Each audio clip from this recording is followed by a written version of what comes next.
Well, hello, young grasshoppers.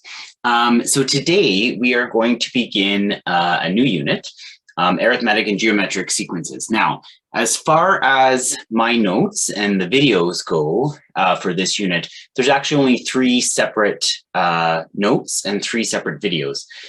In class, though, this first video, this first note is going to take 2 class days, and then the second video is also going to take 2 class days. So the videos will be a little longer, but for those of you with me in class, you'll have 2 full class days to get all that work done. Okay, so don't be stressed when you start this video and you probably look down and see that it's a lengthy video. Okay.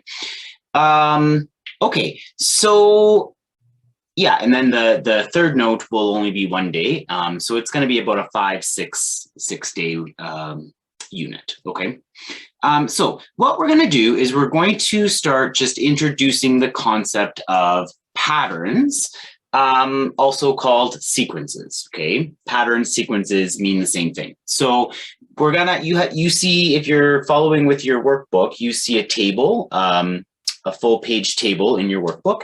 And we're just going to start going through that. Those of you who don't have a workbook and you're just watching these videos, that's totally fine.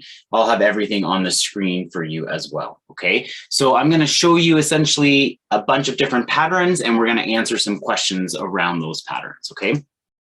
Okay, so here is the first sequence that I'm going to show you. And it goes 3, 6, 9, 12. And now these are the same questions I'm going to ask for every sequence. The first is write the next 3 terms. Okay, so, well, what's happening as I go from 3 to 6 to 9 to 12? And remember, it'd be a good idea for you to stop me, just put a pause on me, shut me up. You try the questions yourself and then come back and compare what I did, okay? So hopefully you see as we go from 3 to 6 to 9 to 12, we are going up by 3 every time. So the next 3 terms, well, I'd have to go 12 plus 3, which is 15, and then 15 plus 3, which is 18, and then 18 plus 3, which is 21, okay? Now, how do we describe the pattern?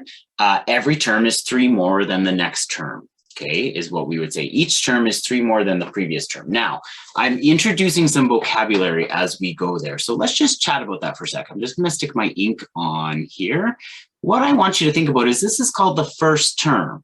Okay, how we say that is we say this. We say T for term, and then we have a little subscript of a 1 below it. So that just means the first term. You'll often hear us say T of 1, okay, or T1, or T subscript 1. But it just means the first term. So we say T of 1 is 3, okay? So what that's saying is the first term in our sequence is 3. So guess what we call the 6? Well, if we call that T of 1, we're going to call this guy T of 2, right? And this guy T of 3, okay?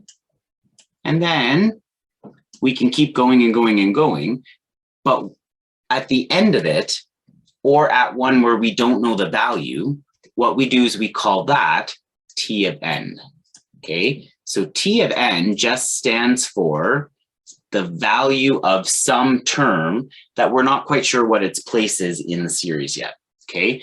I know the value of the third term is 9, okay? So when I say T of 3 equals 9, I'm saying the value of term number 3 is 9. I know that the third term in is 9. When I say T of n, I'm essentially saying the nth term in. I don't actually know how far in I'm going yet. And we call that the general term, okay? So the nth term in is referred to as T of n. So if I was to write a rule or an equation for this, what would I do? Well, I would say T of n equals. Now think about this. I can take you right back to junior high for a second. Let's just build a cute little table of values here for a sec. If I said this was X and this was Y, okay, and I said this was a 1 and a 2 and a 3 and a 4, and I know that the value of the first term is 3. Ooh, that was a bad 3. And the value of the second term is 6, and the value of the third term is 9, and the value of the fourth term is 12. How am I going from 1 to 3? How am I going from 2 to 6? How am I going from 3 to 9? You'll remember in junior high, you talked about trying to build equations based on a table of values, okay? Well, I'm taking the term number and I'm multiplying it by 3, Okay, so if I take the term number and multiply it by 3, that would be t of n, because now this is going to be n, okay, and this is going to be t of n. So I can say t of n equals 3 times n, okay? T of n equals 3 times n. So something like that, okay? Now, I get that I've switched it from x and y to t of n, and I get that that can feel a little confusing. I'm going to keep having this conversation throughout this whole entire lesson to try and get you feeling good about it, okay? Okay, the sum of the first 5 terms. So for the sum of the first 5 terms, I just take the 3 and I add 6 and I add 9 and I add 12 and I add 15, okay? And so you should get 45 for that one. Now, kind of a new concept here. Could we determine the forever sum? So the forever sum refers to if I kept adding, like the blue line that I just showed you there, that's the sum of the first 5 terms. Well, I could do the sum of the first 6 terms. I could do the sum of the first 100 terms. The forever sum means if I just kept going, could I determine what that sum is if I just keep going and going and going and going? And I want you to think about that for a sec. And what I want you to come to a conclusion of is that every time I put another number on the sequence, the new number is bigger. If I add a bigger number, the sum is going to be bigger. So I want you to think this through and say, the sum is going to get bigger and bigger and bigger and bigger and bigger. The sum will never stop growing as I continue this series, okay? So in that sense, there is no forever sum. The numbers keep getting larger and larger and larger, okay? So there's no forever sum. Now, try and sketch a graph of this. Think back to the table of values that I just really horribly drew with my mouse.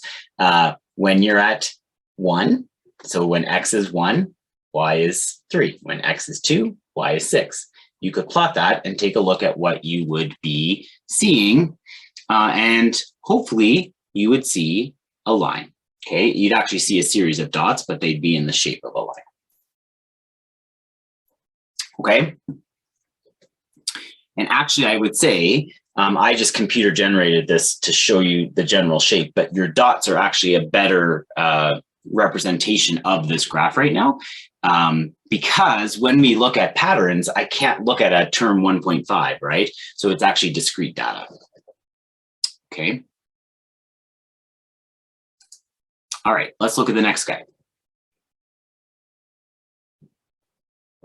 The next guy is 2, 4, 8, and 16. 2, 4, 8, and 16. So your job is to try and figure out the pattern and write the next 3 terms. Well, what am I doing? I'm going to multiply by 2 every time. 2 times 2 is 4, 4 times 2 is 8, 8 times 2 is 16. So then my next 3, I'd go 16 times 2 is 32, 32 times 2 is 64, 64 times 2 is 128. So I would have 32, 64, and 128. Okay, so describe the pattern. What are we doing there? We are going multiplying by 2 each time. Okay, just snag my head out of the way there for a second. Okay, and then I'll come back. Okay, so let's try building our table of values again, okay? So instead of x and y this time, I'm gonna go to the n and t of n like we were using with the last equation, okay? And when n is 1, when n is 2, 3, and 4, those are the ones that would be written right up here, okay? So t of n would be 2 when n is 1, or I could say t of 1 is 2, right? T of 2 is 4, T of 3 is 8, and T of 4, oh, it's hard to draw 8 with a mouse. T of 4 is 16. Okay, now, if I was to try and build this equation, how am I going from 1 to 2, 2 to 4, 3 to 8? Now, I don't know if you can come up with this one easily, but what we can do, it becomes T of n. Do you love my T there? In my defense, it was because I had started to draw y while I was talking to you, and then I realized I should be doing T of n. So T of n equals, it actually becomes 2 to the n, Okay, 2 to the n. Take a look at this. 2 to the 1 is 2. 2 to the 2 is 4. 2 to the 3 is 8. 2 to the 4 is 16. Okay, so it becomes t of n equals 2 to the n. Now, the sum of the first 5 terms, again, I just go 2 plus 4 plus 8 plus 16 plus 32, and that's going to give me 62. Could we determine this forever sum? Well, again, I want you to look at this sequence and think, okay, every time I add a number to the sequence, I'm getting bigger and bigger and bigger, which means my sum is going to get bigger and bigger and bigger. Okay, so no, I don't have a forever sum here because the numbers keep getting larger and larger and larger. Okay. All right, sketch a graph. I'm hoping you've done that by now. It would look something like this. Again, though, I have computer generated this to give you the general shape. The graph that you do should actually be in dots, okay? Because I can't be anything between 1 and 2. Do you remember in grade 10 talking about discrete data? Okay, that is what we're doing here is discrete data, because I can only be the first term or the second term. I can't be in between the first and second term. Okay, but I did a computer generated graph here just to kind of show you what you've never seen this before, but it's called an exponential graph, and it's a graph that has rapid growth once it gets going. Okay, so you can see here my y values are 100, 200, 300, 400, 500. So like, although it took a while to take off, once it takes off, it grows super, super quick. Okay. All right, good job, friends. Let's try this guy. 4, 2, 1.5. Pause me and see if you can answer these questions. Okay, so what you took a look at was you are dividing by 2 each time. Now, when we deal with this stuff, we often don't talk about dividing. We try to do it in terms of multiplication. So what I want you to remember is dividing by 2 is the same as multiplying by 1/2. Think back when you learned fractions in junior high. When you had to divide fractions, you changed the division to multiplication and you took the reciprocal of the second fraction, right? So dividing by 2 is the same as multiplying by 1/2. So if we were to write the next 3 terms, it would be looking at 1/4, 1/8, and 1/16. Okay, so describe the pattern. We are dividing by 2 for each term as we go, or multiplying by 1/2 for each term, whatever you would like to write there. Some sort of a rule or an equation. Now, I'm gonna kind of tick you off with this one, because I'm going to show it to you and you're going to be like, how the heck was I supposed to know that? And I don't think at this stage of the game, you were supposed to know that, okay? I want to try and show you different sequences and show you different formulas and kind of prove to you that they work, okay? I don't want it to stress you out. As we go through this lesson and the next lesson and the next lesson, we will be building these things and you'll be totally, totally comfortable with them, okay? But the equation would actually look something like this.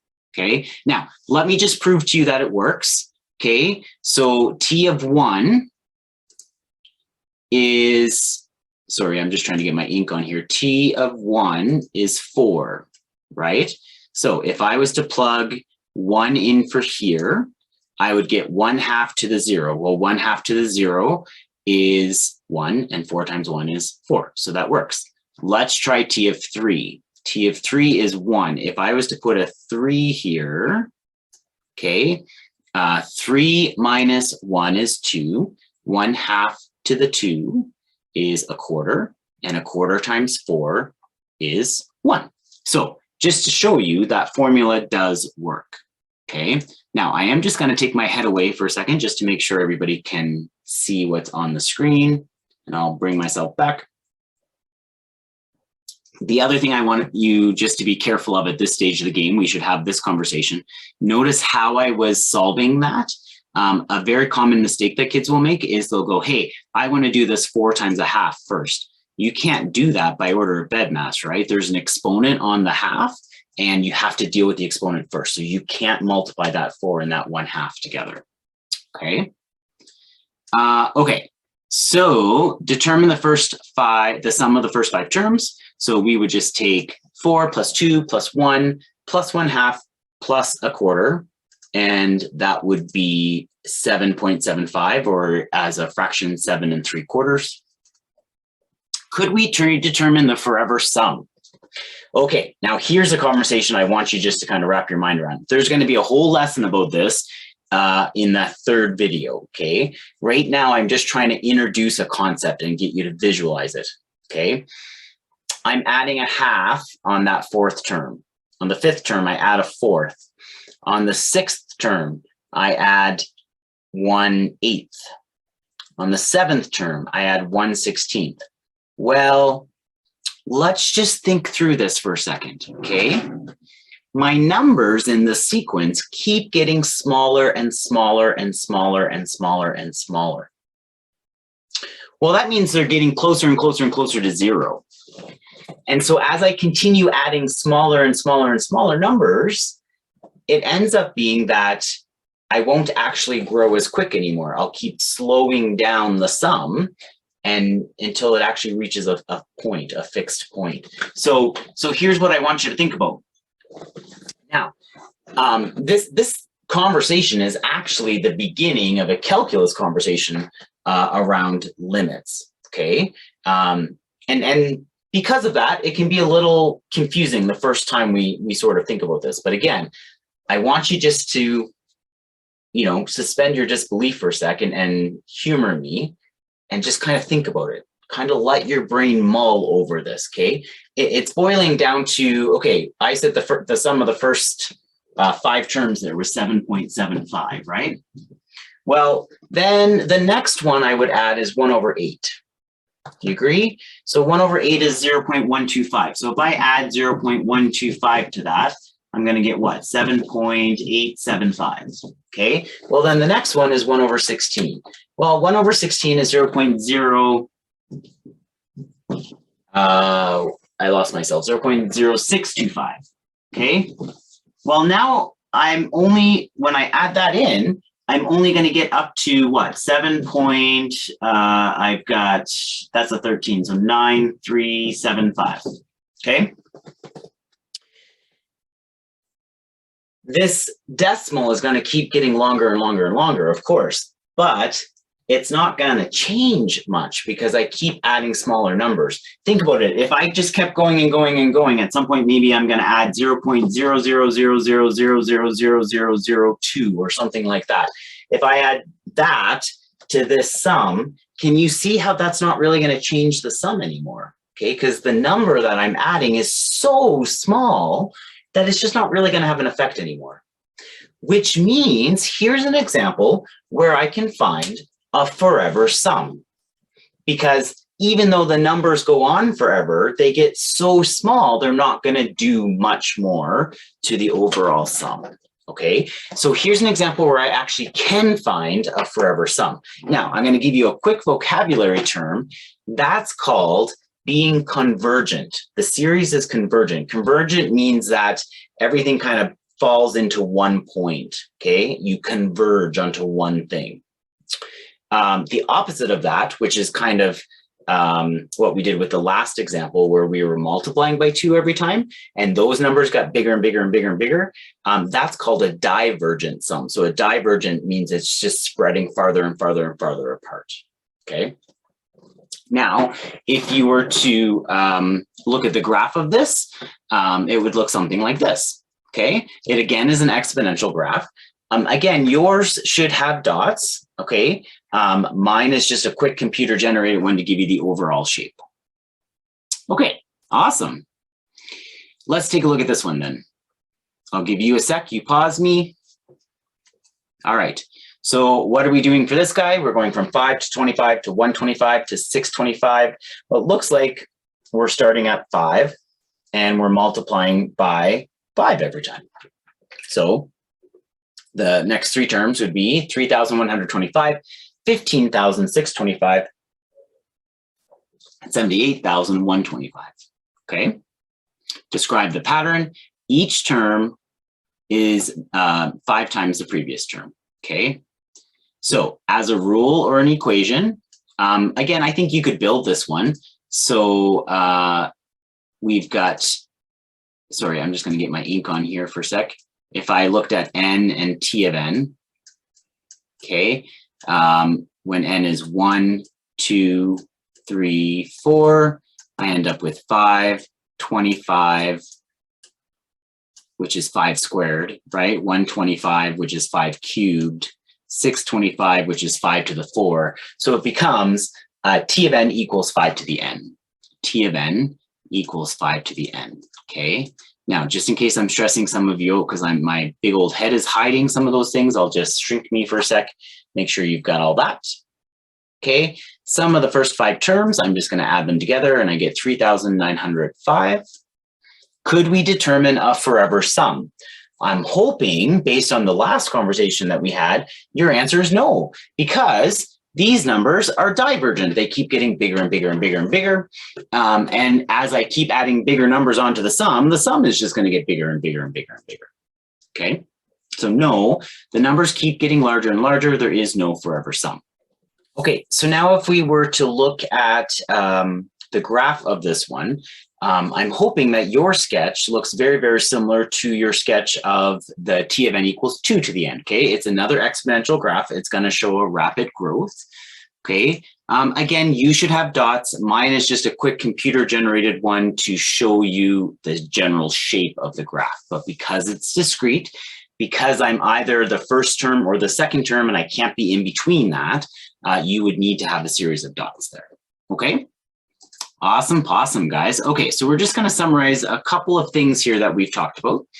The 4 sequences we have just investigated are the types that we will look at in this entire unit. We have 2 types of sequences or patterns. We have arithmetic or geometric, okay? After we identify which type of sequence we have, we may wish to find the sum of the sequence. This is called a series, okay? So when we refer to an arithmetic sequence, we are talking about adding or subtracting a number to get from one term to the next term. If we're talking about a geometric sequence, we're talking about multiplying or dividing a number to go from one term to the next term, okay? Now, today's lesson, we're going to focus primarily on arithmetic and geometric sequences. And then in our video series for the next lesson, we'll dive into series, okay? All right. Sometimes we will be able to find the sum of an infinite series, and that's the last actual lesson in this unit. This type of series is called convergent. I said that word because all of the terms converge towards a single number. Other times, we won't be able to find this sum because the terms are divergent and grow without bound. That's it. That's the whole unit. Okay, so this was meant to be kind of an introduction, but it was meant to just throw some vocabulary at you and get you thinking about some of the stuff we're going to dive into here. Okay, I'm just going to clear my head there for a sec so that you have all the words in case you don't have the workbook at home. Okay, and now we'll get into sequences. So terminology I should now know or soon know.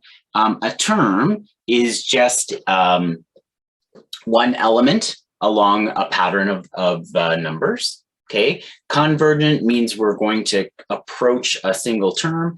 Divergent means we're spreading apart. A sequence is just some sort of a pattern. Okay, it can be arithmetic, it can be geometric, or it could be neither. I am going to show you some sequences that are patterns, but they don't follow I'm going to add something every time, or I'm going to multiply by something every time. Series just means we're going to add up the terms in a sequence. Arithmetic refers to adding a number each time to go from one term to the second term in my sequence. Geometric refers to multiplying a number each time. Discrete, take you back to grade 10 for a second. Discrete data refers to a series of dots because I can't be what's in between those dots, okay? And I kind of have been harping on you already about that, but partly because my graphs are technically not the graphs you should be drawing. That's why I kept talking about it. But it's a good reminder of what discrete data is, okay? So because I can be term 1 and I can be term 2, but I can't be term 1.75, this is discrete data. So you'd always be looking at a series of dots. And then the general term, when we say the general term, we're talking about that T of n, okay? And it just means the value of a particular term somewhere along the line of our pattern, okay? All right, awesome. So a sequence is an ordered list of elements or terms. So the first one I've given you here is 4, 7, 10, 13. And you should be able to look at that and say, oh, okay, I'm starting at 4, and I'm going to add 3 each time I go. A finite sequence has a first and a last term. Finite just means it stops, okay? So we could count the number of terms.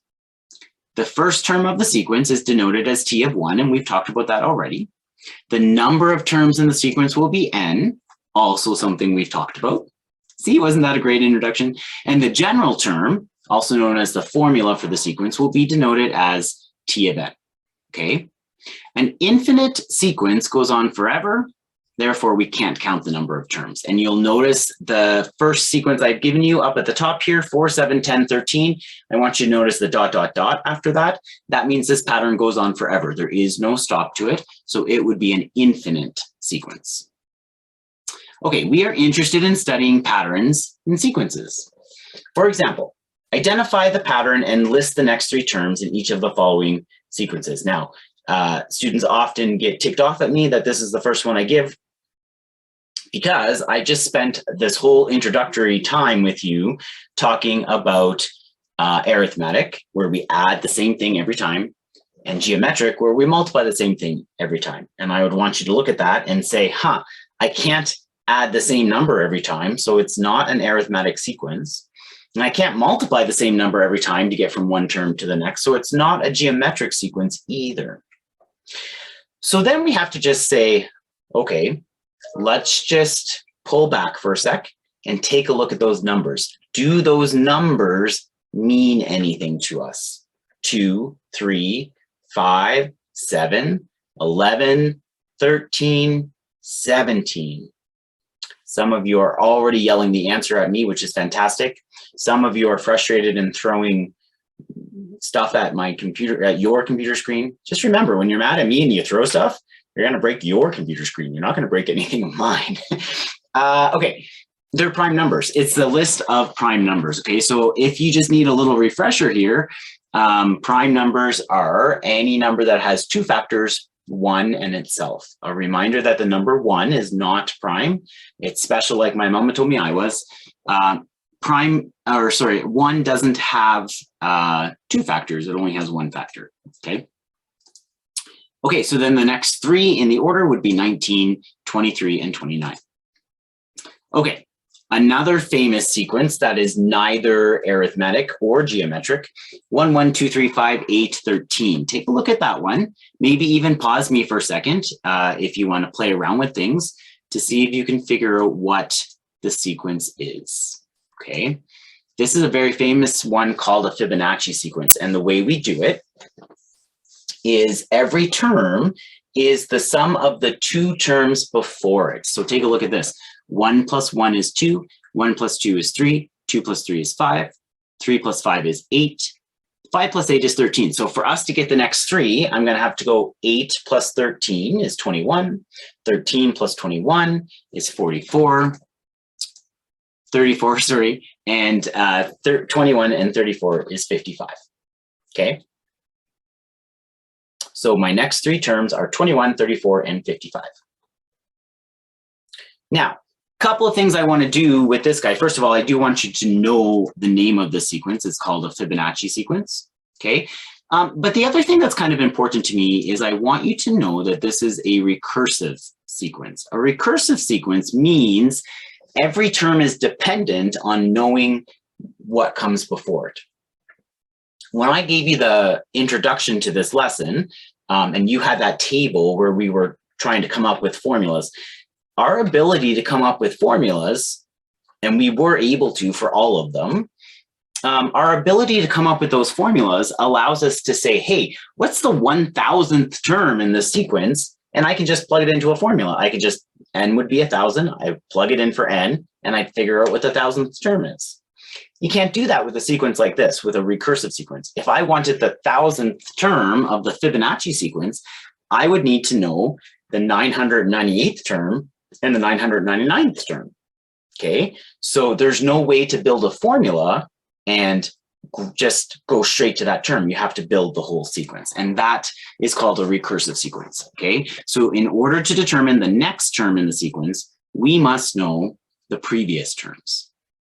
So the general term for the Fibonacci sequence is this. Now, don't let the algebra scare you, okay? It's not as scary as it looks. We've already talked about the fact that T of n just means any term I want, right? We call it the general term.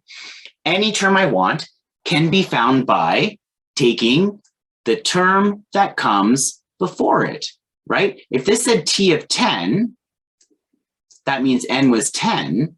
Well, this would say 10 minus 1, so that would be T of 9. Doesn't T of 9 come right before T of 10? Okay, so when we say T of n minus 1, we're just saying the term that comes before the term we're looking at. And when we say T of n minus 2, same thing, we're saying the term that comes 2 terms before the term we're looking at. Okay, so this would end up in this example if T was, or if n was 8, if n was 10, because I established right here that n was 10, okay, this would become T of 8. I had too many numbers going on in my head there, sorry. Okay, excellent. So back to this original 4, 7, 10, 13. What we're gonna do is we're gonna try and come up with, now this one is an arithmetic formula. We're gonna add 3 every time, okay? So what are the next 3 terms in the sequence is the first thing we're gonna do. Well, it'd be 16 and then 19 and then 22, okay? 16, 19, and 22. Okay, and then this one is the geometric sequence that we kind of introduced. 5, 15, 45, 135. How am I going from each of those? Well, I'm multiplying by 3 every time. So 5 times 3 is 15, 15 times 3 is 45, 45 times 3, 135. Okay, so if I wanted to keep going with that, I'd go 135 times 3, which is 405, 405 times 3, which is 1215, and 1215 times 3, which is 3,645. Okay, so in these last 4 examples, I've given you a pattern based on the type of number that we were looking at. It was prime numbers. Then I gave you a pattern based on a recursive pattern, which meant I needed the previous terms to help me get the next term. Then I gave you an arithmetic sequence where I added the same thing each time. And then finally here in the 4th one, I've given you a geometric sequence where I have multiplied by 3 in this example each time. Okay, so when the same value is added or subtracted to each term to create the next term, that is called an arithmetic sequence.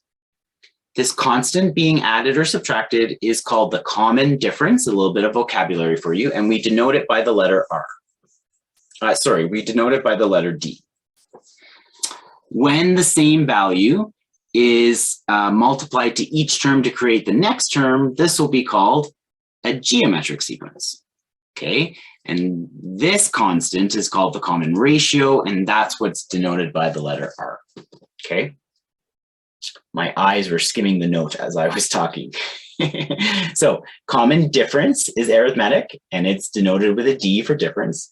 And then common ratio is geometric, and it's denoted with an R for ratio. And just because this is a longer note for those of you at home, I'm going to get rid of my head just so you can see that. If you want to pause so you get those words, and then I shall come back. Okay, so now let's just specifically talk for a couple of minutes around arithmetic sequences. There's a couple things I want to deal with here. I want to try and figure out how we get D, and then I want to try and see if we can build the equation together for the general term, okay? First of all, let's talk about D. I've given you this random snapshot of the middle of a sequence, okay? So I've gone ... 6, 25, 44, ... So I haven't given you the first term, haven't given you a last term. I've just given you a little snapshot in the middle, okay? My question is, how do I know what D is? Now, some of you may look at that and say, oh, it's 19. And you can see it because you're going, okay, well, 6 plus 19 is 25. 25 plus 19 is 44.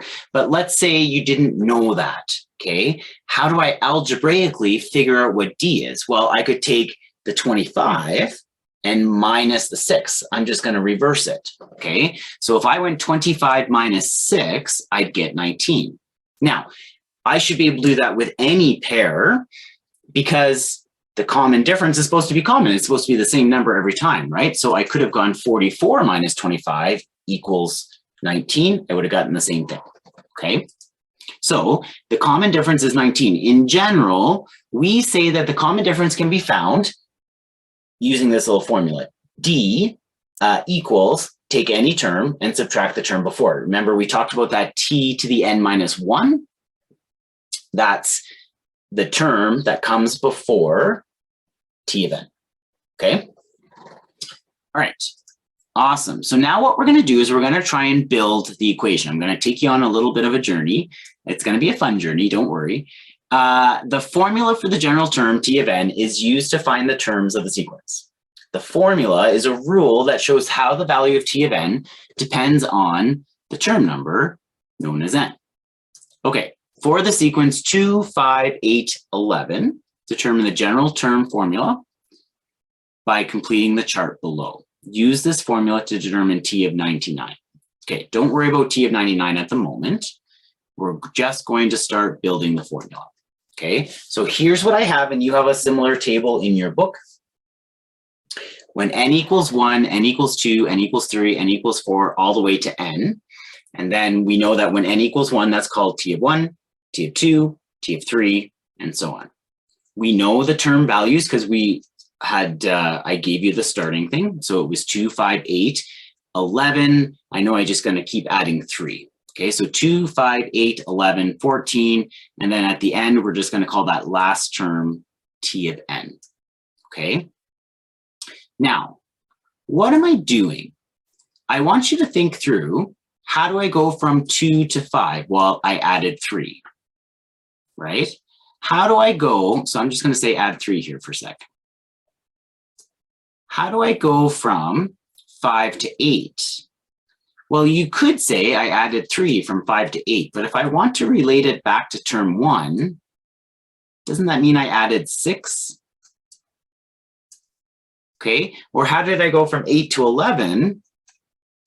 Well, I added 3. But if I want to relate it back to term 1, this is saying let's relate it to term 1. Well, I'd have to go from 2 to 11. I'd have to have added 9. Okay. We've already established how to get D, and we've already said, oh, D is 3, right? I said that just as I was looking at the sequence in the first place. Well, take a look at this then. Think about that. From 2 to 5, what I actually did was I added D. And then from 2 to 8, I added 2 Ds. And from 2 to 11, I added 3 Ds. Okay? And so what we're going to say is T of 1 is 0 times D. I added no Ds for T of 1. And then T of 2 would be T of 1 plus 1D. And then T of 3 would be T of 1 plus 2Ds. You see what I'm doing there? And I could keep carrying this pattern all the way through until I got to T of 1. For the nth one, it'd be T of 1 is n minus 1 Ds. Well, now, how would I get n minus 1 Ds there? Here's what I need you to see. Some of you may have already seen it, and that's awesome. But just in case, take a look. When n was 5, I added 4 Ds. When n was 4, I added 3 Ds. When n was 3, I added 2 Ds. Because I started with the first term, right?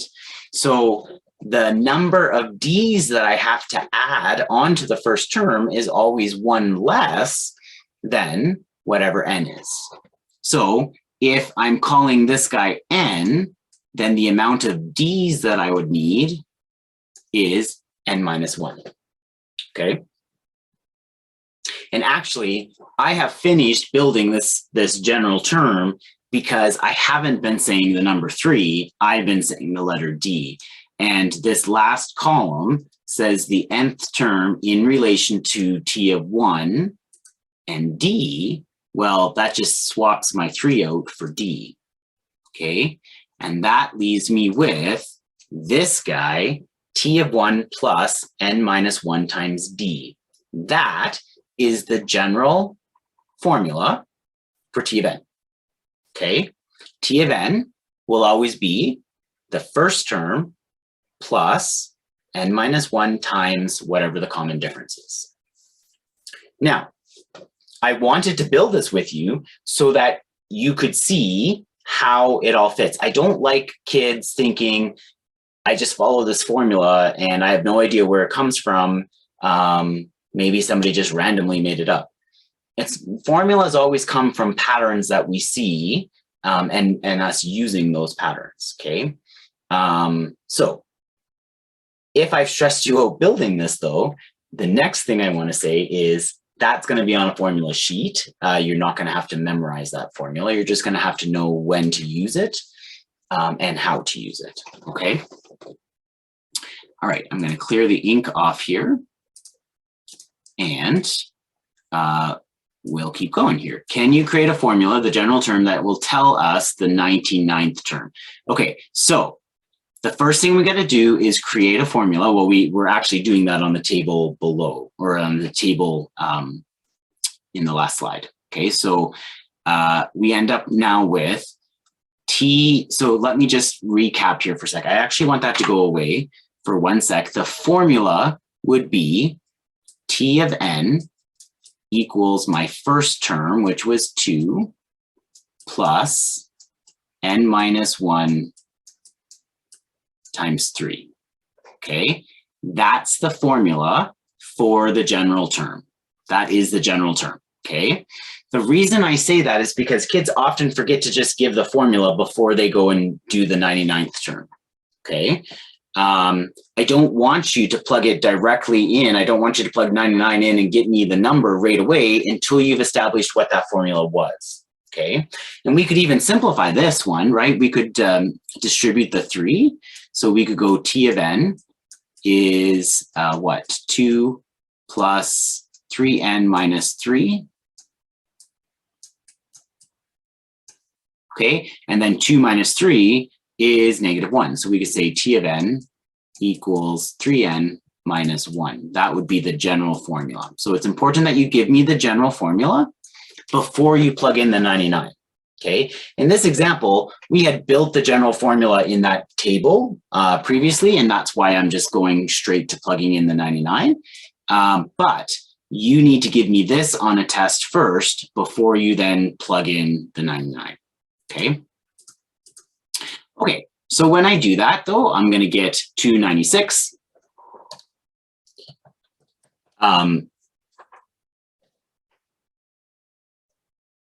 So I had done this in a non-simplified version.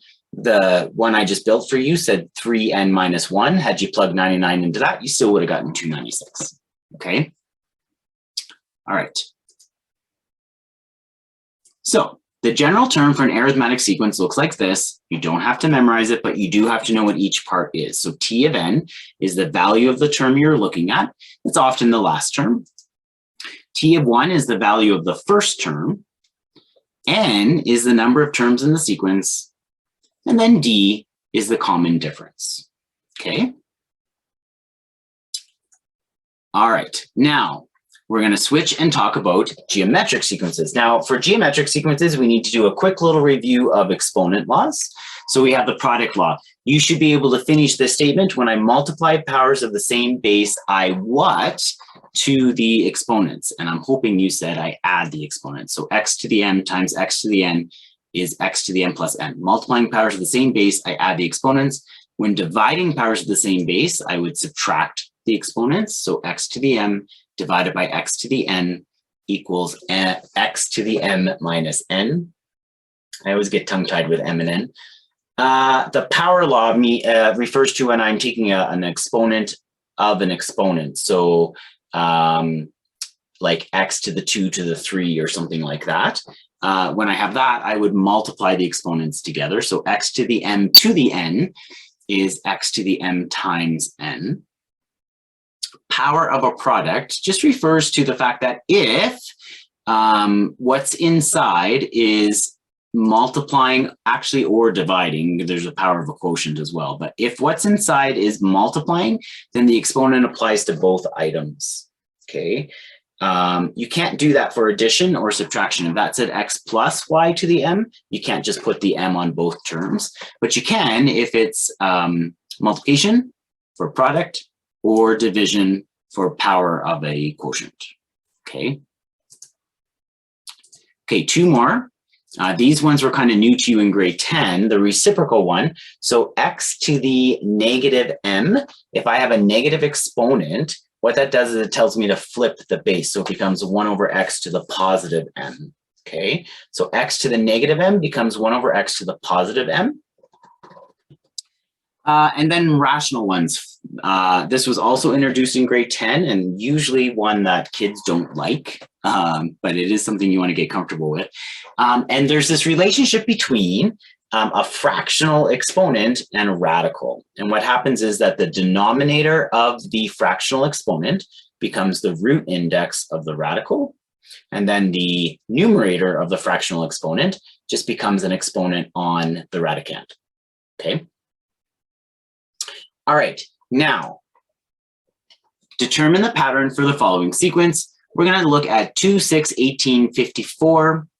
What I want you to see there is we are multiplying by 3 every time. So we're starting at 2 and we're multiplying by 3. So each term gets multiplied by 3 to get to the next term. A geometric sequence is a list of numbers in which the ratio of consecutive terms is constant. To determine that ratio, how would we do it? Well, do you remember the conversation we just had around arithmetic sequences where we said I could find D by taking any term and subtracting the term before it?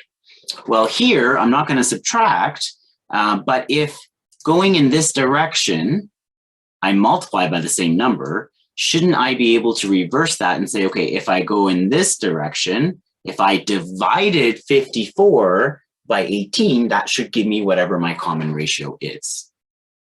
Okay, so we say that R is T of n divided by the term that came before it, so T of n minus 1. Okay. All right, now the general term for geometric sequence is this: T of n equals T of 1 times R to the n minus 1. Okay, this formula I'm not going to build with you. I built the arithmetic one to show you that, you know, there is thought behind where a formula comes from. Okay, it's not just random. This one would be a little bit more complicated to show you because you're not as familiar with how exponents work. So this one I am just going to give to you, but I'm going to say as I give it to you, a reminder, it's not just a random thing, okay? It has been created by patterning things out and seeing how those patterns work, okay? So again, T of n would be the value of the term you were looking at, often the last term, just like it was with arithmetic. T of 1 is the value of the first term, just like it was with arithmetic, okay? N is the number of terms in the sequence, just like it was with arithmetic, okay? And then now instead of a D, we have an R, so we have a common ratio instead of a common difference. Okay, awesome. All right, so determine the general term for the sequence -5, -9, -13, ... Okay, well, the first conversation you want to have with yourself here is, am I arithmetic or geometric or neither? By the way, if you're neither, there's not a whole lot you can do right now. So hopefully most of the examples you see here, you're going to be able to say, oh, I'm either arithmetic or I'm geometric. So for this one, I am arithmetic. As soon as you say I'm arithmetic, you should be able to figure out what D is, either in your head or algebraically. We could go -9 minus -5, -13 minus -9, in order to figure out that D is -4. Okay, so if I want the general term, I start with my formula, T of 1 plus n minus 1 times D. Okay, and I plug in my first term, which would be -5, and I plug in -4 for D. Now, I'm going to clean this up just like I was doing in the previous example. This -4 can get distributed to both of those guys. So -4n plus 4. Sorry, I lost my mouse. And then I can just combine the -5 with the 4, so I get -4n minus 1. Okay, so if I ask you for a general term, this is what I'm looking for.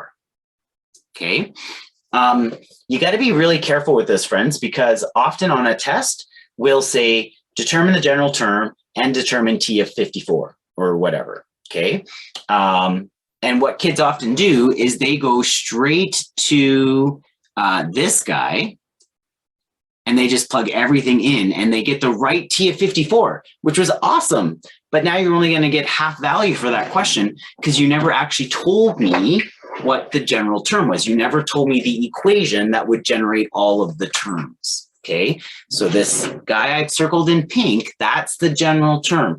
That's what I need to see for the first half of your marks. Then you'd plug in something for n and answer whatever other question I had asked you to do. Okay. All right. If T of 1 is 4 and R is a half, determine the general term. Well, the first question you have to ask yourself is this arithmetic or is it geometric? Okay. Well, I want you to say it's geometric simply because you were given an R value. Okay. R doesn't exist in the arithmetic formula, so it has to be geometric. So it's geometric, R is 1/2. You plug in your T of 1, you plug in your R, and you're good to go. 4 times 1/2 to the n minus 1. Okay. Awesome. You guys are doing great. Okay, given a geometric sequence has T of 1 as 1/27 and T of 5 as 3, determine the general term. Okay, so what do I know? I know I'm a geometric. Oh, I'm just gonna hide my head here for a second in case you don't have your book with you and you wanna see that question. Okay, I know I'm a geometric. I know T of 1, which is fantastic. I don't know my R value. So what I'm gonna do is I'm gonna do some algebraic playing here. I'm gonna use my formula and I'm gonna plug in this for my information in my formula so I can solve for R, okay? Do you remember anytime you were given a point, when we were dealing with different equations, anytime you were given a point that was a value for X and Y that you could plug into the equation and you could solve for some other unknown? Well, it's the same thing here, okay? I know here that my N, I just wanna switch colors here. Actually, I'm gonna hide my face again for a sec so that you can see what I'm circling. I know that this 5 is going to be my N, and the 3 is my T of N. So in my formula, I could plug in 3 for T of N and 5 for N and 1/27 for T of 1. And that would allow me to figure out what my R value is. Okay. So that's what I'm going to do. I start with my formula and I'm going to plug in the things that I do know. And now I'm going to try and solve for R. Well, first thing I got to do is multiply both sides by 27. So I get rid of that 1/27, right? 1/27 is like 1 divided by 27. So multiply both by 27 and 5 minus 1 is 4. So I'm left with this statement that reads 81 equals R to the 4. Okay, well, if 81 is R to the 4, I can take the 4th root of 81 and that will tell me what R is. Now, when I take, again, you need to remember some of your grade 10 rooting laws. When I take the root of an even number, that actually the root could be positive or negative. Okay, so my R value here could be plus or minus 3. Now, you were asked to determine the general term. So the general term does not have this 3 and it does not have this 5, right? We were just using those for the moment so we could figure out R. The general term has to look like this with the T of 1 known and the R known. So my general term will look like this, 1 over 27. And then we're going to multiply that by plus or minus 3. There could be 2 different formulas here, to the n minus 1. Okay. Okay, determine T of 16 for the sequence 2, 6, 18, 54. So the first thing you're going to have to ask yourself is, am I geometric or am I arithmetic? Well, 2, 6, 18, 54. I'm multiplying by 3 every time there, so I am geometric. Okay, so I'm geometric and my R value is 3. Okay, so I throw my geometric formula on a piece of paper. T of n equals T of 1 times R to the n minus 1. I know my T of 1 is 2. I know my R is 3. And I want the 16th term. So I know that n is 16. So I'm actually ready to just plug everything in. Now, I can plug everything in here because they didn't actually ask me for what the general formula was. They just said, what is the 16th term? But I created the general formula first, just because I thought that would be a good habit to get into, and it would be a good habit for you to get into as well. And now I'm going to plug in 16 for n. And then I can throw that in my calculator. So 2 times 3 to the 15. Now, my answer to that, and please do pause me in all of these examples and try them yourself. It's so important, okay? Everything is easy when you watch somebody else do it. And it, you know, just watching a video on something isn't engaging with the material. It's not you studying unless you're doing it yourself. So make sure you shut me up from time to time and be trying these things on your own. Do put this in your calculator and make sure you're getting 28,697,814. And don't be scared of large numbers, okay? Some of the geometric ones get really big really quick, right? So that's okay. Okay. Determine the number of terms of this, determine the number of terms in the sequence 141, 136, 131 down to 21. Now, a couple of things I need you to notice. This is a finite sequence. I know it's finite. Well, partly because I asked you how many terms there was. I can't ask you how many terms there are if it's infinite. But also partly because I stopped at 21 and you see there's no ... after the 21. I'm just going to hide my face for a sec for those of you watching and who maybe don't have access to the workbook. Okay. All right. So I have to decide, is this geometric or arithmetic? This guy is actually arithmetic. I am subtracting 5 each time. So I know my D value is 5. I know my T of 1 is 141. So I'm going to use that information. And I know that my last term, I can call T of n. So I could plug 21 in as T of n, and then I'd have everything in that formula except n. So I could algebraically solve for n. Okay. So I know I'm arithmetic and that D equals 5. And I start with my formula and I'm going to plug in all the things I know. So I've plugged in 21 for T of n, just like I said. I plugged in 141 for T of 1 because it's the first term. I've plugged in -5 for D because I know I'm going down 5 every time. Now I'm going to have to algebraically solve for n. So I could distribute the -5 and then just start solving, doing my reverse algebra steps. All of the algebra that you all know and love. 21 equals 141 minus 5n plus 5. I just distributed that -5. 141 plus 5 is 146. And then I'd want to subtract 146 from both sides. Okay, So the negative 125 is coming from me subtracting the 146 from both sides. I get negative 125 equals negative 5n. So my last step to get n all by itself would be to divide by negative 5. When I do that, I end up with n equals 25. A reminder, n is the number of terms. I can't have 7.2 terms. So if you got a decimal, you probably did something wrong and you want to check your work. If you got a negative, you probably did something wrong and you want to check your work, right? We don't talk about the negative third term or anything like that. So just little, tips and tricks to make sure you're on the right track. Make sure your answer is looking like it makes sense, okay? All right. In an arithmetic sequence, t of 4 is 5 and t of 8 is 53. Determine the following. I'm looking for the common difference, the first term, and the value of t of 18. Okay. I'm just going to hide myself for a sec because I'm so shy. I have to hide my face. No, it's just so that you can read the question. Okay. Okay. Now, there's a couple of different ways you could go about trying to figure this out. But what I want you to notice is, first of all, I told you it was arithmetic. So that was nice of me. Yay for me. Second of all, I didn't give you t of 1. And I don't have the common difference. Okay. So some teachers will look at this and say, okay, we have to set up a system of equations. And if your teacher does that, that's awesome. It's actually quite fun, and go ahead and do that. I'm not gonna.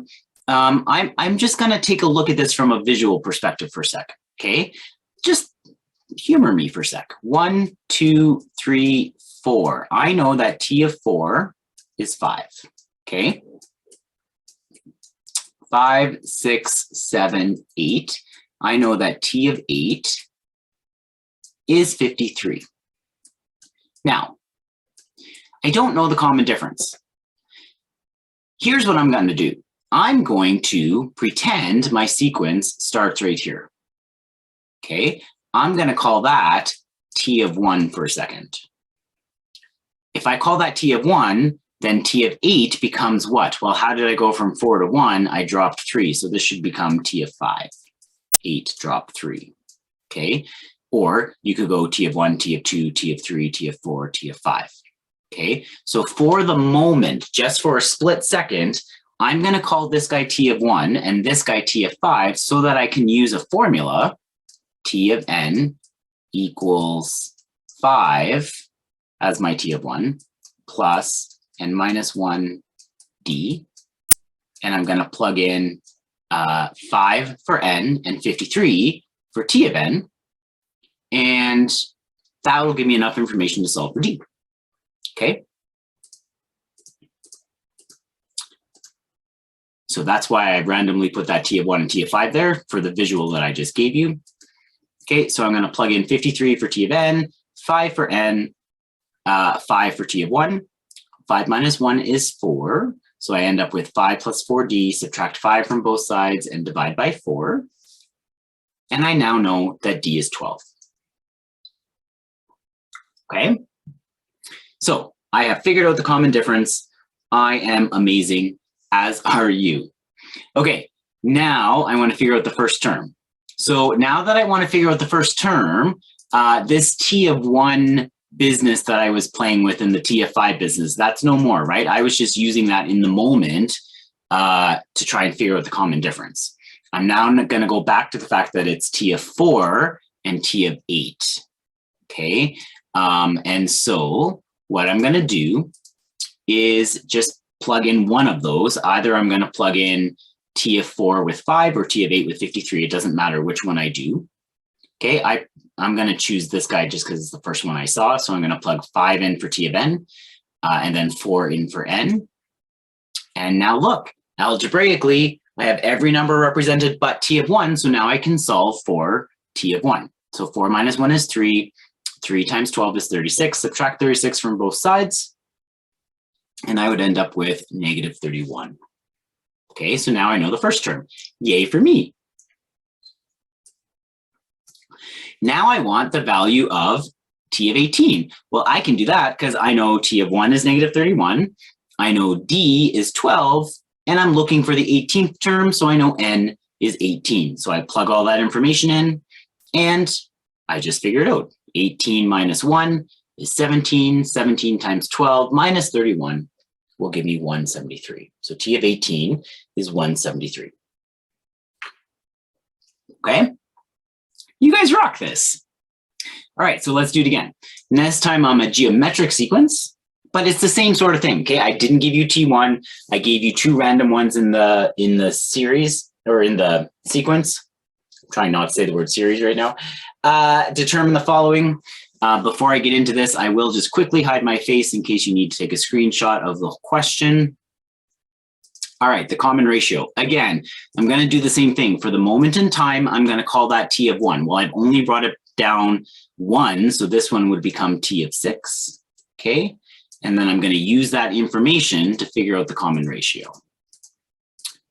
All right, so I'm going to go the formula, again, on your formula sheet. The formula for the geometric sequence would be T of n equals T of 1 times r to the n minus 1. I'm calling this guy T of 1 for a sec, so I'll put -6 there. Then I'm going to put, I want to connect all this together. So -6 is going to go into T of 1.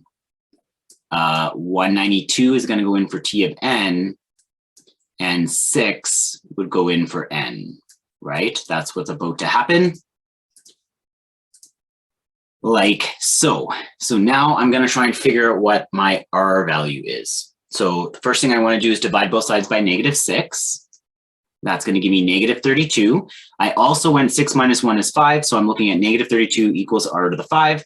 So now I'm asking myself, okay, what to the 5 gives me -32? And the answer to that is -2. Okay. If you can't do that in your head, you can play on your calculator for a second. You can go take the 5th root of -32, and that'll give you the -2. Okay.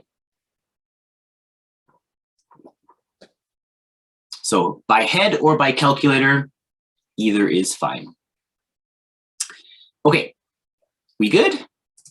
Let's now find the first term. So if I'm going to go find the first term, this is back to being T of 2, and this is back to being T of 7. I'm going to pick one of them and plug them in. I don't actually need both of them right now. I'm just going to use the first one. So I'm going to plug -6 now in for T of n and 2 in for n.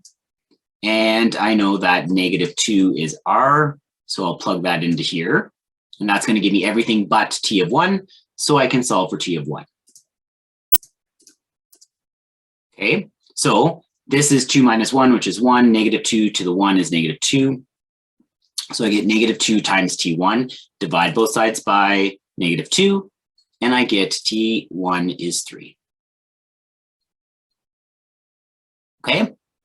And then I'm asked for the first 4 terms. Well, I already have the first 2 terms, right? I've got 3 and I've got -6. And then I know r is -2, so I can just keep going, right? -6 times -2 would give me +12. And then 12 times -2 would give me -24. So the first 4 terms are 3, -6, 12, and -24.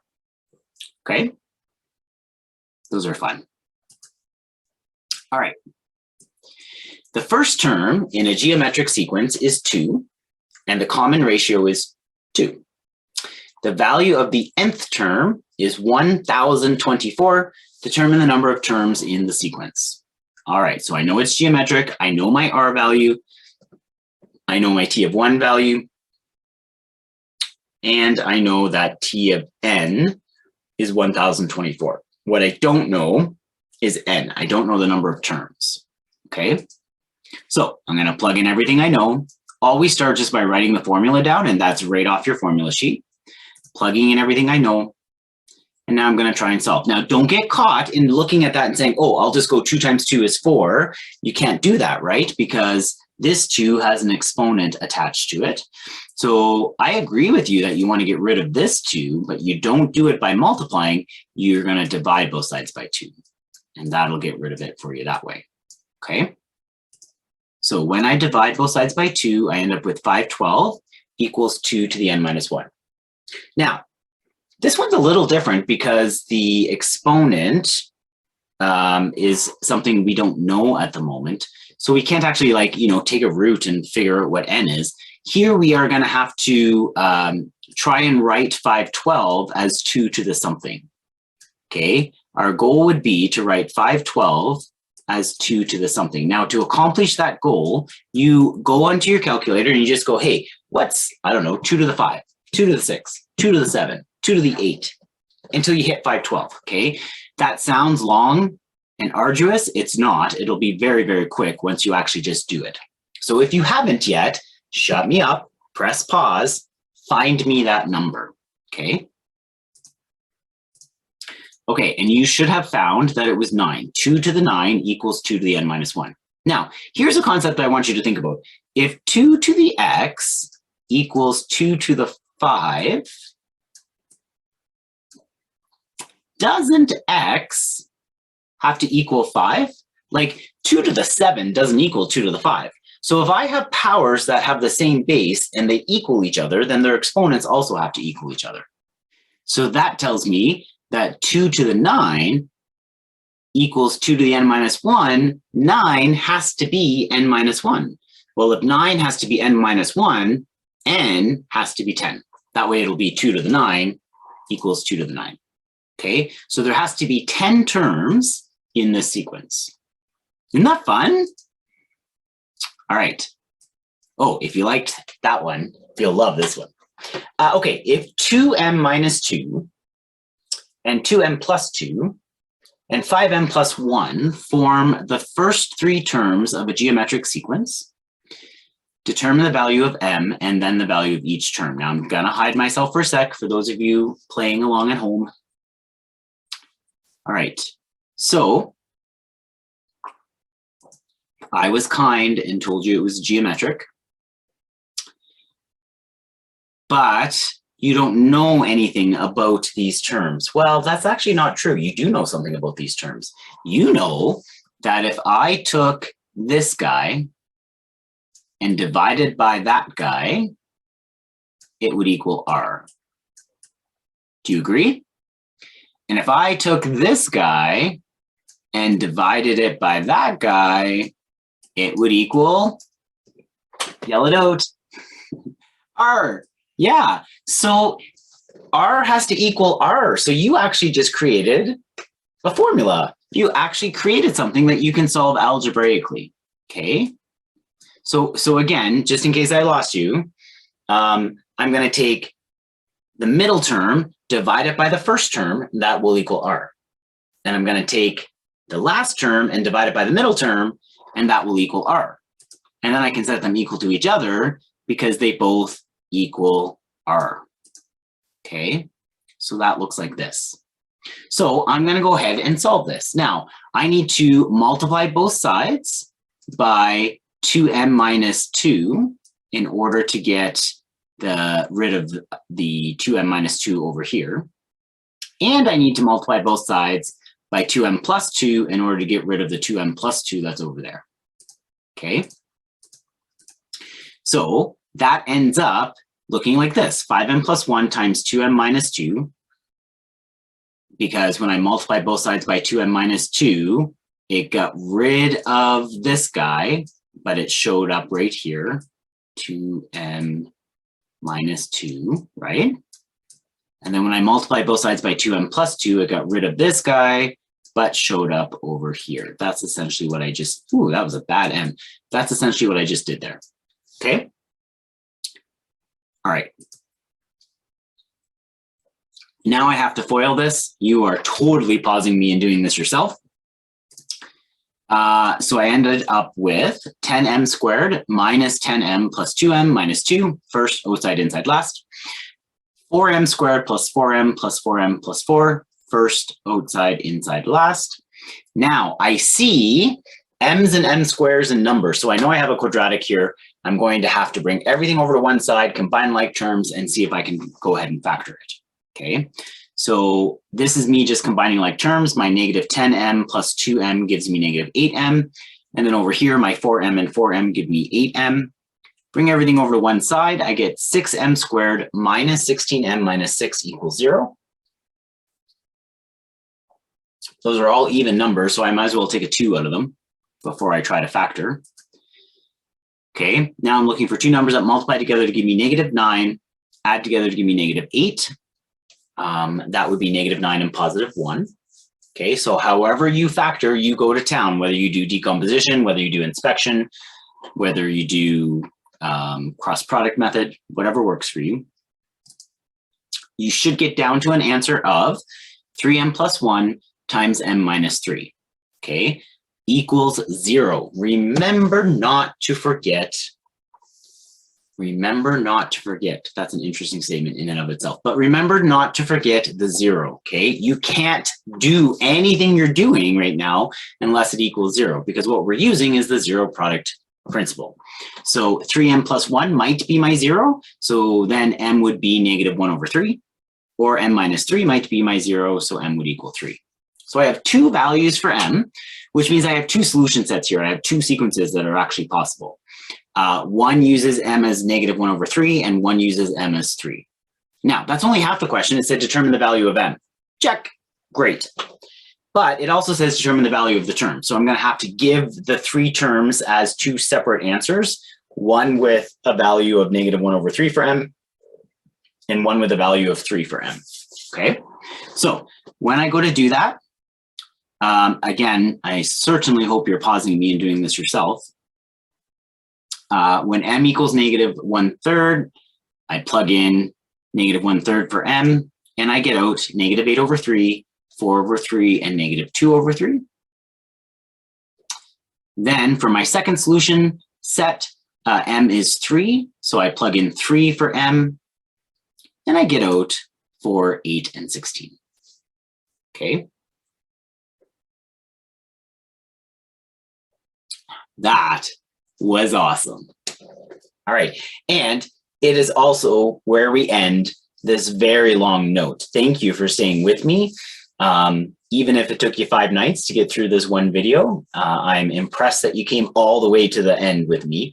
And I hope that this is helpful, whether you're with me in school or whether you're at home. I hope that you're feeling okay about some of the stuff that we've talked about. Here is the homework for my students at school.